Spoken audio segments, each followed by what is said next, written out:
Oke, yuk kita ketahui bedanya ya antara kejahatan dan pelanggaran. Yang pertama, kejahatan dulu ya.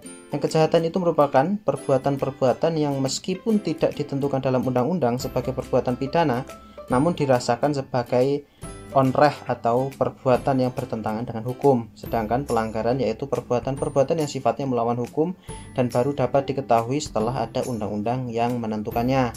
Untuk kejahatan ini diatur di buku 2 Kitab Undang-Undang Hukum Pidana pasal 104 sampai dengan pasal 488.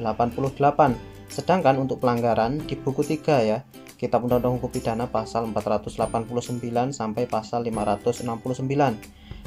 Contoh kejahatan itu percobaan melakukan, seperti halnya percobaan melakukan pembunuhan. Namun di dalam kejahatan, percobaan melakukan kejahatan dapat dipidana, sedangkan untuk pelanggaran, percobaan melakukan pelanggaran tidak dapat dipidana. Contoh, percobaan melakukan pembunuhan itu bisa dipidana, sedangkan untuk pelanggaran percobaan untuk melakukan menerobos lampu merah itu sesuatu hal yang tidak bisa dipidana. Dan di dalam kejahatan, keikutsertaan dalam pembantuan dalam kejahatan bisa dihukum. Misalnya turut serta dalam tindak pidana pembunuhan itu bisa dipidana. Sedangkan untuk pelanggaran, keikutsertaan tidak bisa dihukum. Misalnya Anda ditilang ya, melanggar lalu lintas karena tidak menggunakan SIM. Jadi yang Anda bonceng tidak akan kena hukuman, seperti itu contohnya.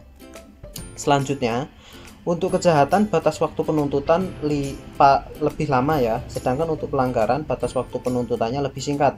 Contoh, pencurian pasal 362 KUHP, pembunuhan pasal 338, pemerkosaan dan pasal 285. Untuk contoh pelanggaran yaitu mabuk di tempat umum pasal 492 dan penadahan ringan, seperti itu. Jadi sampai sini sudah kita tahu ya antara kejahatan dan pelanggaran. Terima kasih, semoga bermanfaat.